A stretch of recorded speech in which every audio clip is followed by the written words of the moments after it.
the heart of it. Roy West kicking in towards the centre. A distinctly Tasmanian conversation. I can feel what it will be like when Tassie plays his first game, and I just... Lynch gathers, he's got loose men everywhere, but he decides to have a pump shot, and it's an absolute ripper! 200 goals for Peter Hudson. What a fantastic effort.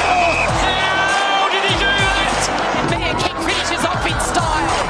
Up towards half forward, Stewart flying over the top. Oh, pulled in a beautiful mark. Well done from Scott. Afterwards, he's got the first goal. Has it done? Nichols has had the big ruck with it. Oh! Close Great to have your company on The Heart of It, a distinctly Tasmanian conversation. On the podcast today, my guest has quite the story of self-discovery. The product of a broken family that bears the wounds of the stolen generation, Mia King has emerged to become one of the AFL Women's Competition's emerging stars. For most of her childhood, King's indigenous heritage was unknown to her. Now it's helping to shape her sense of self and providing a sense of purpose. So how did a one-time gymnast discover football? And where does her prodigious talent, fierce attack on the ball and competitiveness come from? This is the story of Mia King. Yeah, so going back to my junior days playing footy, I actually came pretty late into starting. So I started playing when I was in year 9, year 10. Football wasn't really a thing in Tasmania. There wasn't, pathways, Auskick, things like that. So I always loved sport, came from a sporty background, was always super competitive as a kid. Like anything we did in school, I was always just like competing. I remember me and my other friend Amy were always just trying to outdo the guys. Like we just loved it. So I always had that competitive nature. And then, a guy from school, a teacher, asked if I wanted to start playing for East Launceston Junior Football Club, which was a team affiliated with the school.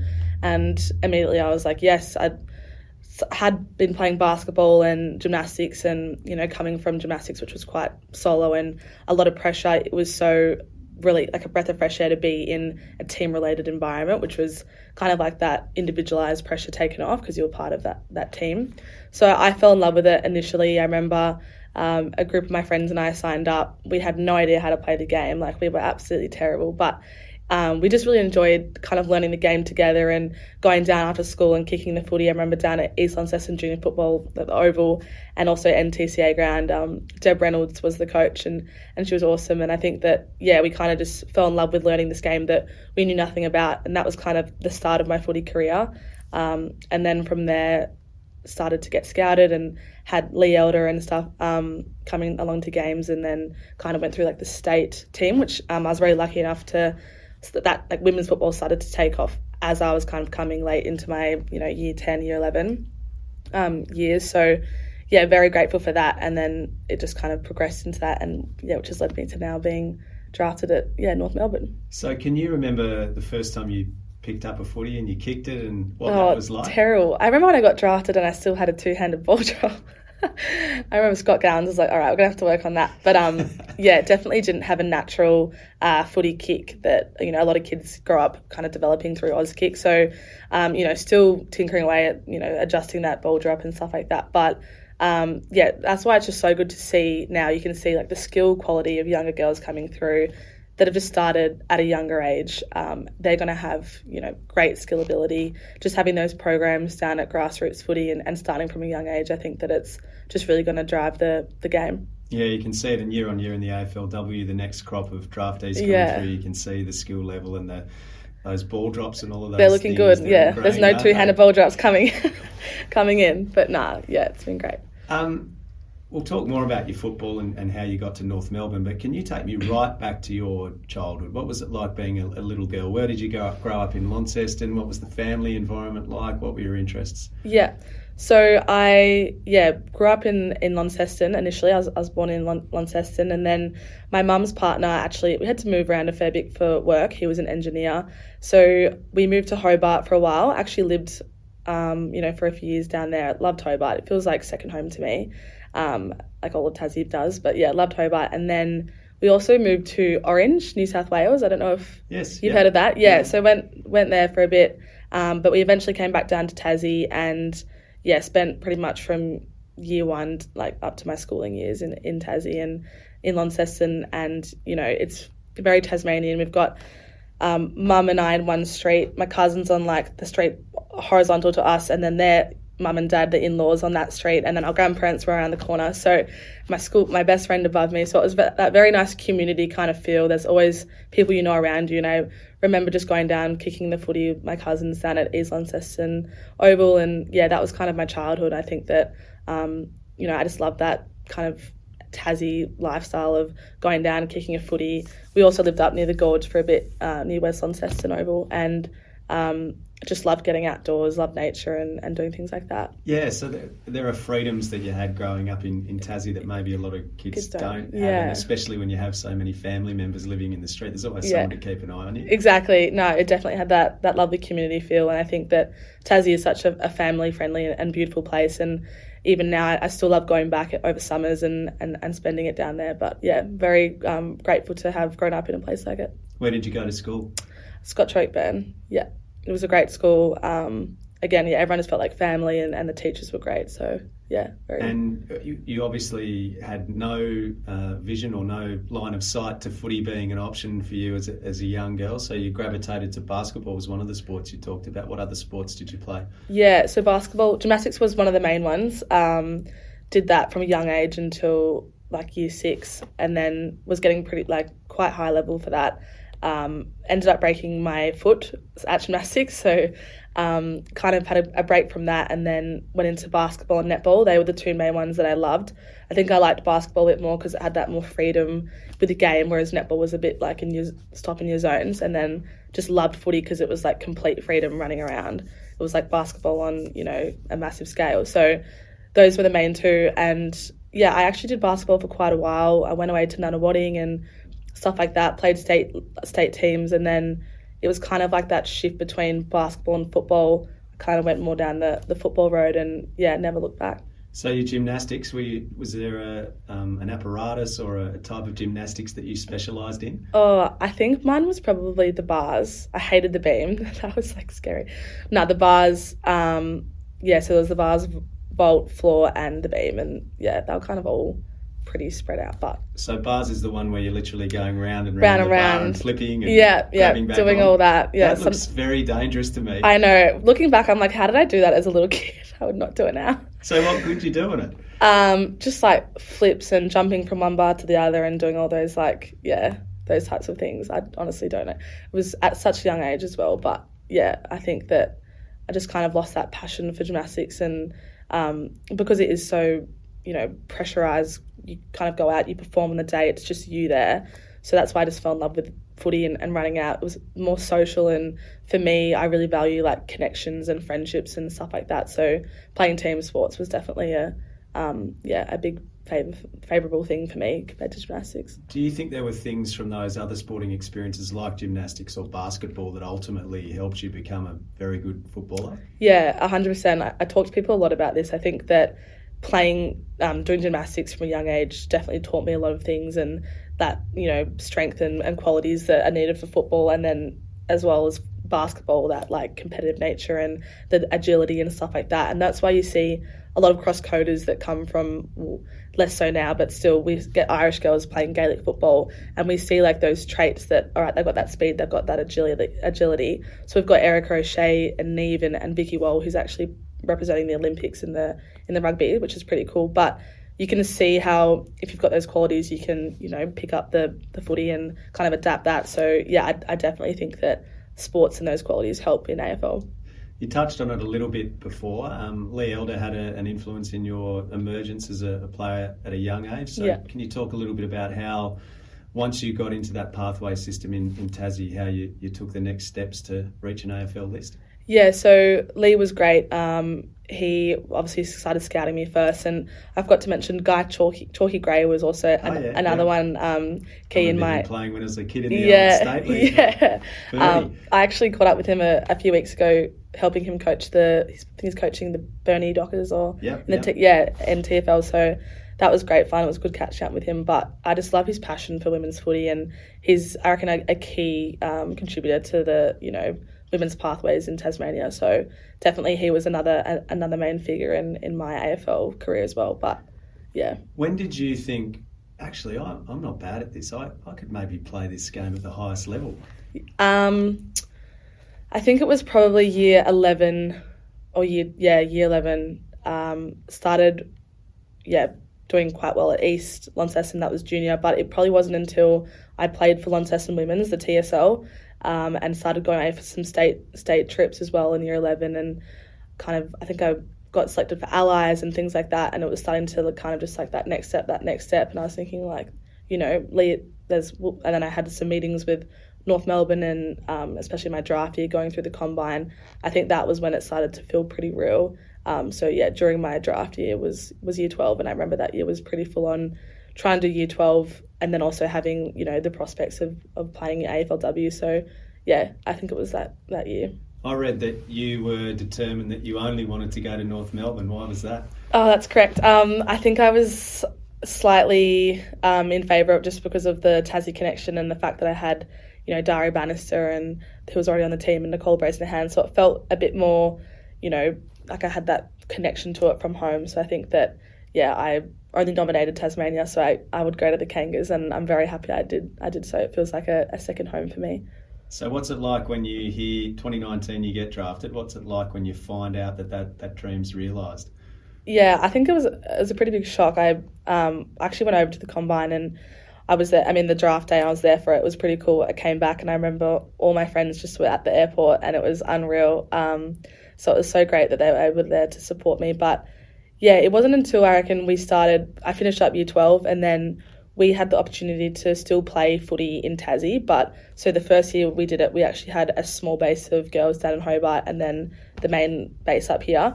I think that while I can see the idea behind it, they wanted to be able to have, women playing, footy in their own state, which was great, so they wouldn't have to move. And now it's great that we've got the Tasmanian team, so that can actually happen. It was very hard in my first year trying to build the connections with the girls that were on the mainland, having only seen, being able to see them, a couple times, every fortnight or 3 weeks, not really building those, cement at training, how they like it, where the footy goes and stuff like that. So I think that, definitely the year after when Darren Crocker came was kind of when it felt like my first proper big move to Melbourne and getting stuck into it down at Arden Street. So how do you find living in Melbourne, playing footy in Melbourne, compared to growing up in little sleepy Launceston? Yeah, it's definitely a big change. It's funny, I think I'm starting to get used to it now. I think this is my 5th year of being in Melbourne, and it does feel like home to me now. I think that, initially it was very daunting coming over, but having, a lot of the Tassie girls here, when I first moved over with Nicole Brazen-Hand, she was my housemate, so we were kind of going through the same thing. Definitely feeling a lot more at ease now, being in Melbourne and loving it. I think that it just kind of feels like home. I've got Arden Street here, and now I've got uni, I've got just different networks around Melbourne, so it does feel like second nature, but definitely still getting used to the trams and the traffic. Yeah, absolutely. I remember when I was working in Hobart, if it took me more than 8 minutes to get from Bellreeve to the ABC, I'd be absolutely fuming. But it's a different game here, isn't it? You got to, everywhere I'm going, it's on Google Maps, and I'm notoriously known for being late, so it's still something that I need to work on. Yeah. A lot of the young boys that get drafted, I mean, let's be honest, they're hopeless, really. And I was hopeless when I went to university. And when you're young, you don't really have much of a clue how to look after yourself. How do you go? How did you first go when you came over here? I think this exactly the same. I luckily for living with Nicole Brazen-Hand, a lot of the girls used to hear stories of me sleeping in, Nicole having to come downstairs and bring me my bowl of oats and pretty much shove me in the car. So definitely wasn't a morning person, but I've changed that now. But I think that honestly the support from the club and the girls has definitely led, to who I am today and kind of shaped me. And I'm definitely improving with the communication and growing up and doing all those things. But definitely I think just being around the club and the people here, the role models, I don't know, just being around Emma Carney and people like that who are such leaders, it's pretty cool. I think you kind of just learn when you're around that environment, you start to realize it and kind of take those little traits and attributes and I guess grow up in a sense.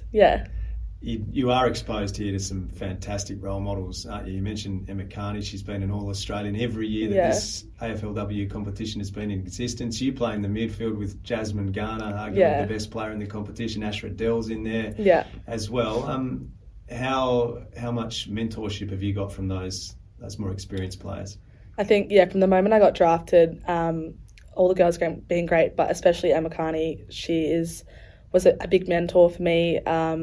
She's always like pulling you outside for drills and teaching you little things, and she's got such a coaching mindset, and I think that it's so great to see her now leading at North Melbourne, being a player development manager for the men's. It just shows how respected she is in her club and her ability of the game and how much knowledge she has. So when we're doing drills out there, she's always kind of, just look at it from this way and teaching me little things, and I really value it. And similarly with Jazz Garner and Ash Riddell, playing alongside them in the midfield, the things that you learn off them, they're two amazing players, I reckon, two of the best in the competition alongside Carney. So just playing in such a talented group, I think that you just learn a lot off it, from training week in, week out. And I think that, they're just great mentors and great people, and they're really humble how they go in their everyday life as well. And your game's really coming along. I mean, you're on the cusp of playing 50 games. Round 1 next season will be game number 50 for you, which by my calculations means you've barely ever missed a game, because you've had 4 seasons in the AFLW now. Yeah. And you're averaging 20 possessions a game last year, but I love watching you play, and one element I love about your game is your tackling. I think 5 times last season you had over 10 tackles in games. Yeah. Where does that come from? I think it's just, as I touched on earlier, that I've always had this competitiveness drive about me. And I think that, in games I just want to kind of get in and get the footy. I've never been one to kind of shy away. So I think that, it's just this instinctual thing that just got to get the footy and tackle it any way I can. But no, I think that it's taken me a few seasons to get the confidence up. And I think that I've developed a really good, we've developed a great midfield cog now. So we kind of all know how we like to play. And I think that it's really evident on the field, and just love playing with them. I watch you and you look fearless to me, the way you attack the ball and you attack the opposition players. You talk about instinct. Where does that come from? Is it a family trait? Where do you think you got that sort of fearless approach? My grandma's actually quite competitive. Mum would laugh about this. I think I literally called her up the other day. I was like, "How was your day?" She's in a nursing home back home, and she's like, "Great. I won table tennis and I beat everyone here." And I was like, "That's great, Nana." So there's a bit of competitiveness that runs in the family that's been passed on. But I reckon I can't go past Nana. She sounds like an absolute legend. Yeah, no, she's great. Love her. Yeah. You've talked a little bit about the things that have shaped you. That's an ongoing thing for you, isn't it? Because in relatively recent times, you've learnt a lot about your family history that you didn't know about previously. Can you tell me about that indigenous heritage? Yeah, so growing up in Tassie, Mum kind of, I think year 9, she told me and Molly about our indigenous ancestry from my father's side. And it was pretty hard because my grandmother was part of the stolen generation. So she was forcibly removed as a young girl from her family home in Mataranka. And then Dad was forcibly removed again from her. She was unable to keep him. So there's kind of been 2 generations of that dislocation. So I think that was definitely a lot to kind of come to terms with. And I think that, it was kind of hard to figure out what to do from there, because when we got in contact with my grandmother, she was quite sick. So we didn't really have the opportunity to learn lots about our cultural heritage and things like that. Mum and Dad also, separated when I was a young girl. And so not having Dad around as well, it was kind of like that, all right, where do me and Molly kind of fit in this picture? We didn't know much about our cultural heritage, but we knew we had this amazing, beautiful story behind us.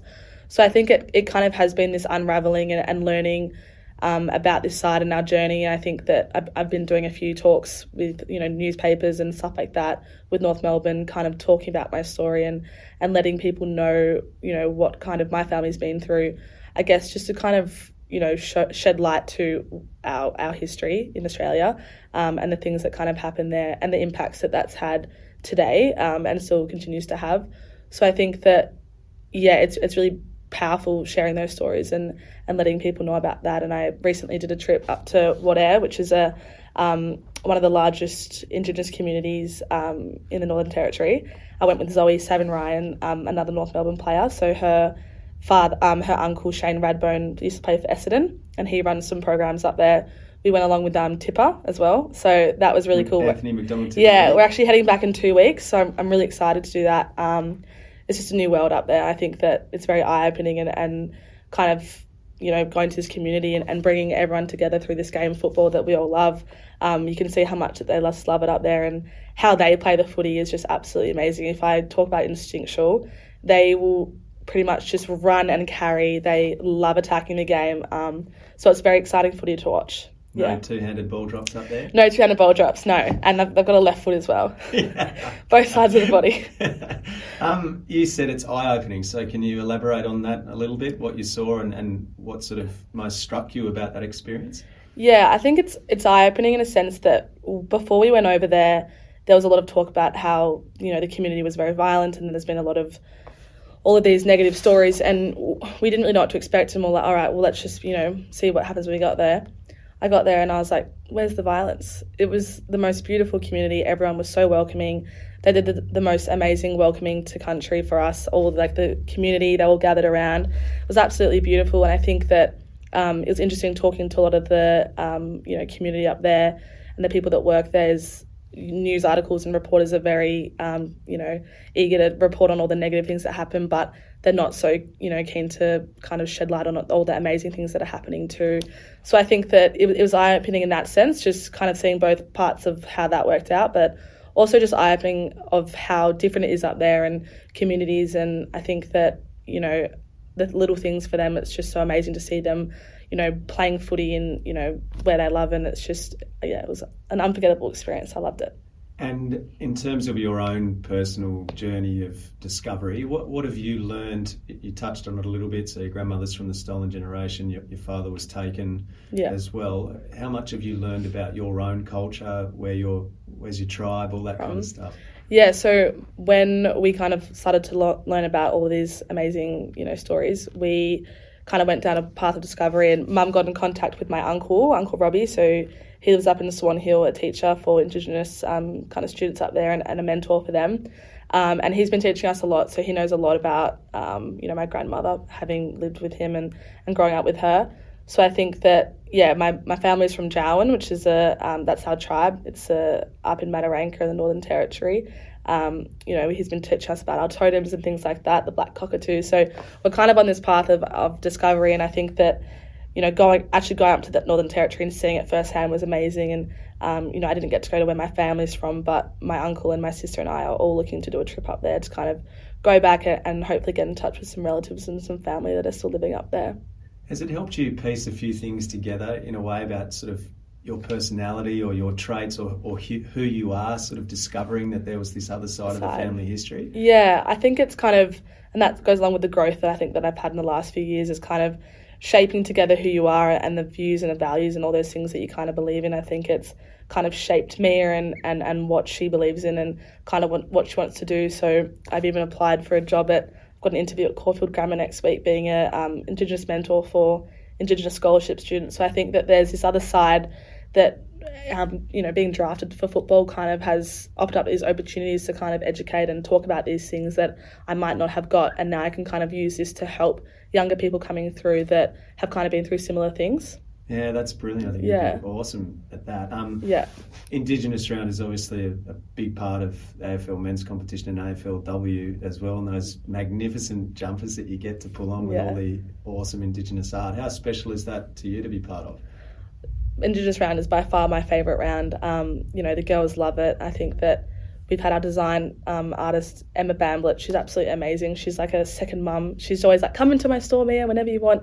She's got a beautiful store, Kinya Lurk, out in Preston. But no, she's absolutely unreal. And this year we've got Auntie Joy helping as well. So I think we're going to be sitting down with her and kind of talking through the design. So every year I get super excited because it means, designing another amazing Guernsey and kind of working together as well. Jai Simpkin, we have a great connection as well, and talking about the Guernsey. So it's beautiful, and I think that it's by far my favourite round. One last one on your Indigenous heritage. So when you're in grade 9 and you find out that you're actually Indigenous and your family's got this amazing history that you didn't know about, Do you sort of own that straight away, or do you think to yourself, do I want to let people into this part of my life? Or how do you construct that? How is it received when those conversations start to happen? Yeah, I think initially it was, if I'm being completely honest, I did come out and I told people about that kind of side of my heritage, and it wasn't always received so positively in the hopes that I would. People would kind of go, you can't be, like, you've got red hair, things like that. So that was really hard too. And then obviously Dad wasn't in the picture, so then Molly and I were like, well, we've got this side of our heritage, and then we're telling people about it, but people are saying you can't be. So it was kind of like that, well, where do we fit in? So I almost felt myself refrain in some situations of then actually, talking about it and telling people about it. And then, it wasn't until, I think I put it on pause for a little bit, year 10, year 11 kind of left it. And then probably wasn't until year 12 or after I started to kind of go back down that path and really, visit it and bring it up and start to learn more about it and talk more about it. Have you, in your own mind, been able to rationalise why it was that people sort of couldn't accept that? I think that it's just probably a lack of education. And I think that I try to think to myself why they would say that. I think it's almost saying, oh, I'm indigenous, and people go, there's a stereotype. No, you can't be. And it's not me saying I'm 100% indigenous, like this is me. Obviously we've got, every person's made up of, different things, and, we come from different places and stuff like that. So I think that maybe people were thinking that I'm going, obviously I've got Scottish ancestry, I've got red hair, I don't fit that, certain stereotype. So I think that maybe in their heads that was them rationalising no. So I think for me now moving forward, it's always about educating people that refrain from those initial judgments and expectations and actually just take time to listen to people and their story and then come up with, your own thought patterns from that. So it's just refraining from those initial preconceived ideas. Yeah, that's really good advice for people. Chatting to you here, I can see how passionate you are about where you come from. Yeah. Tassie's obviously a very special place for you. Yeah, no, it is. I love going home. At the end of the season, it's always really sad because the footy finishes up, but then I go, all right, time to go home for 3 months and spend Tassie summers down with my friends. So yeah, I love it down there. It's beautiful place. What do you do in Tassie when you're back home? We've got a little shack down at the East Coast near Stiglitz, so pretty much just set up there for the 3 months and just spend time at the coast. I've recently been trying to dabble in surfing. I'm not great at it, but it's just so fun. My sister's boyfriend's a great surfer, so they always drag me out. I stay in the whitewash, just catching little waves or trying to, but yeah, I don't venture out past the big wave. Yeah, Not yet. Yeah, to be continued. That shack thing's a really kind of unique Tassie thing, isn't it? Yeah, well, I said to someone, shack, and like, what's that, holiday home? I was like, no, it's a shack. What do you mean? Describe your shack setup then. Yeah, it's a real shack. It's an old building right on the jetty. So the jetty's pretty much here down at Stiglitz. The main road is Stiglitz, Ackoroa Road. Shack's right here, and then it's got a massive backyard, just typical shack style, and then a massive shed out the back. So, it's very sweet. It's very cute, very little. We're trying to keep that authentic, shack vibe rather than that all the modern, kind of styles. Yeah, there are so many of those across Tasmania. Yeah. They're fantastic, I think, things in the Tasmanian landscape and the Tasmanian story in lots of ways. And so many family stories emanate from those experiences in those shack environments. 100%. Yeah, all the memories and stuff like that. It's great. How did you feel when Tasmania was announced as having the 19th licence in the AFL and that men's and women's teams would be coming in the near future? Yeah, honestly, so exciting. I think that it's been a long time coming for Tasmania. We've got so much talent that, has been through it and continues to play in both the AFL and AFLW. So I think that finally having our own team is just, I guess, this shining light that people in Tassie are like, all right, well, this is happening. I can play footy in my home state. So I think that it's just going to, contribute to this massive growth of footy and excitement in Tasmania. And even having this clinic in Devonport a few weekends ago for the opening of the NTFL, I think that it was just great to see the atmosphere and how excited people are getting, and that's just going to kind of flow on until, the start of this Tassie team. So definitely very exciting. I found the response, I mean, I knew it would be popular, but the response almost overwhelming to see the sheer number of people who signed up to memberships instantly. It was like, wow, this is such an endorsement of support for this concept. What did you think? To see how many people getting around it, it was just amazing. Like people that aren't even from Tasmania, so many people that are just signing up. I think that, it's great to see. And I think that, it has been a long time coming, and to kind of have that support shows how much that we've been wanting it. So it was definitely, really, really exciting, and I'm really excited for the next few years. And it's a far cry from your experience as a girl, isn't it? Having no access to football basically until you're, sort of in your late teens in a way. Now, a young girl in Tasmania will not only be able to look at AFLW and think that's a pathway, but to have a team in their own backyard. How significant do you think that'll be? I think, extremely significant for me not having AFL Auskick. That wasn't that continual pathway for Auskick and then a team. So now to have all those young pathways for young girls at this clinic, it was amazing to see how many numbers getting down there, their families getting, supporting young girls coming from a young age. I think to have that, and now to have this Tassie team, there's a connection finally. There's that, missing puzzle in the piece. So I think that to have that, full connection of Auskick team, there's just a pathway, and now we've got the resources and everything to succeed, so we can really drive our own careers and what we want to do. The AFLW at the moment as a competition, it's not, I wouldn't say it's in a holding pattern, but the AFL is sort of looking at when to expand again in terms of number of games per season, when's the right time to expand in terms of the number of teams that come in. How ready do you think that AFLW is to accommodate another team? I think that, as I said, I think we're ready. I think that having girls coming through now and seeing them in the list, we've got the young talent coming through. So I think that we're definitely ready. I think initially we expanded very fast to the 18 teams, which was so great to see. But I think numbers dropped off slightly in terms of crowd viewing and things like that.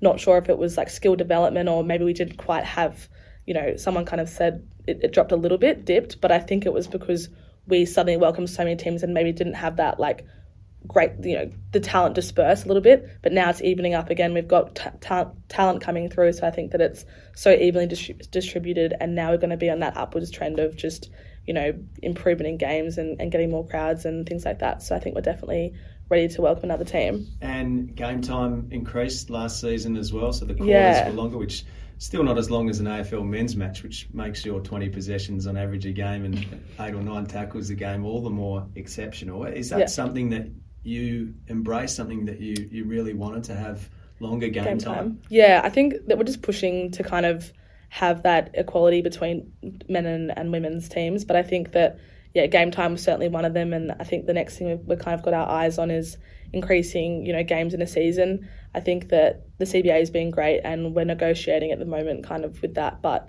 hopefully we'll get 11 and 12 this season and then continue to keep going, so it ends up being a full season. How does that affect your year in a way, the way you balance things, football and those things that you're pursuing outside of football, like physio, as you say? I mean, you look at an AFL men's player, it really is a year-round job, isn't it? There might be 6 or 7 weeks at the back end of the season before they come back for pre-season, but given the shortened season that AFLW players play, what does your year look like? Yeah, so I think, I was talking to a few of the girls before, it ends up being quite a long pre-season. We've been doing pre-season for about 5 months now, and then we're finally starting pre-season. So it is a long burn, and I think that it can get pretty, isolating in the respect of we're doing all this running, all these programs, and then we do pre-season for another 2 months, and then just for 10 games. So it goes this massive pre-season and pre-season, then just for 10 games. So the actual season goes so fast. So I think that having extra games would just be great to kind of, it ends up leveling out to, we're pretty much doing 6 or 7 months now, like the boys do, of full round, but a lot of it's just spent doing off-season training. So I think increasing games will kind of, wouldn't be too far different from that. It would just be more games rather than more training, if that makes sense. Yeah, sure. But is that stuff you do as part of your contract, or is that stuff you do to make yourself a better athlete? Is that all wrapped into the CBA for women's players these days? Yeah, I think so. So I think we get programs that the clubs send us, but obviously it wouldn't be compulsory, but I think that it's self-driven, that we want to be better players and come back in the best shape we can. So, it definitely isn't compulsory as such, but it's compulsory. And you are very motivated naturally to be doing all of that. Yeah, no, it's great. I just, I spend summer in Tassie. I get back in February, and then it's great because just down at Arden, I've been here for the last 2 months, and you just come in and do your running with the girls, and we've been doing some skills session. It's just great to do it with other people for that, it gets difficult. It gets hard doing those long running sessions. So having people do it, getting a coffee after, it just creates that all right, we can do this. And I'm sure the motivation of getting so close to winning a premiership as well is guiding you when it comes to doing those sessions in lots of ways. That determination to make the next step as a team and as a player yourself. What was that grand final experience for you like last season?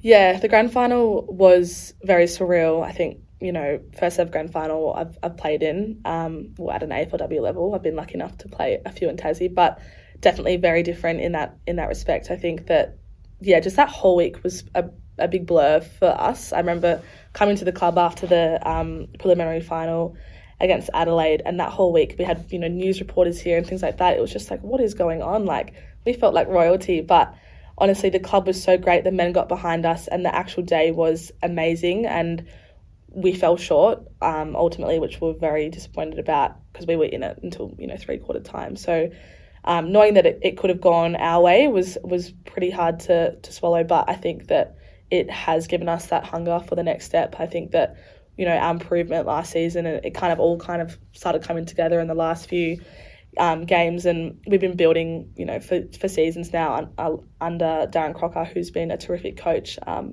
and has got great skill and knowledge about the game through his experience. So I think that it was finally all coming together, and we didn't get the winning goal ultimately, which was the premiership, but as I said, I think the girls have been stuck down here. We've been training, and I think we've kept the core of our team. We've got some great new recruits, Libby Birch from Melbourne, great defender. So having some added people like that, as long with our core group, I think it's going to be a really exciting season, and we're really excited to see where this goes.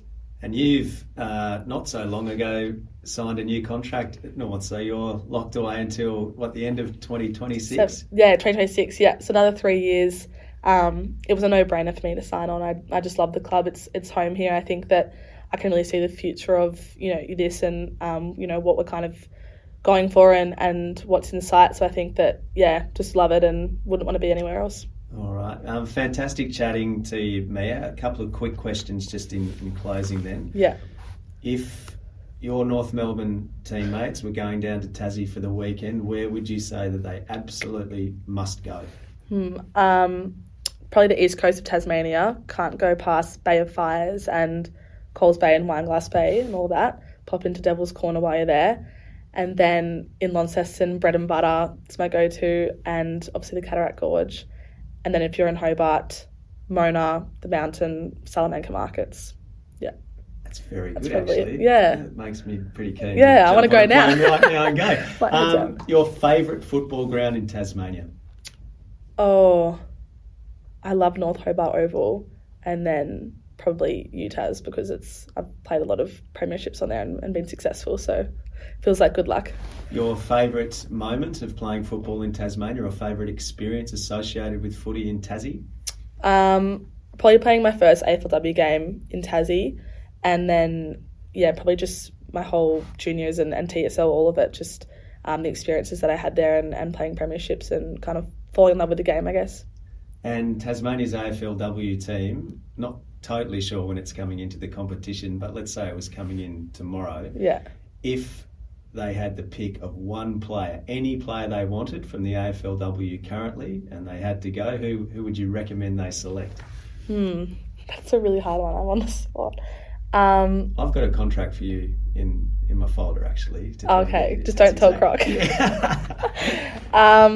I don't know. I reckon we've got some great young Tassie talent, but someone in the AFLW right now, I honestly think Daria Bannister. I reckon she's such a versatile, speedy player. She's been unlucky with injuries, but I think that she's just so powerful in front of goals, and she's one of those X factor players, which she's just she can pull something out of nothing. So yeah, probably Daria. All right, and one last one. We haven't seen the AFLW fixture for next season, but your first game of the year will be game number 50.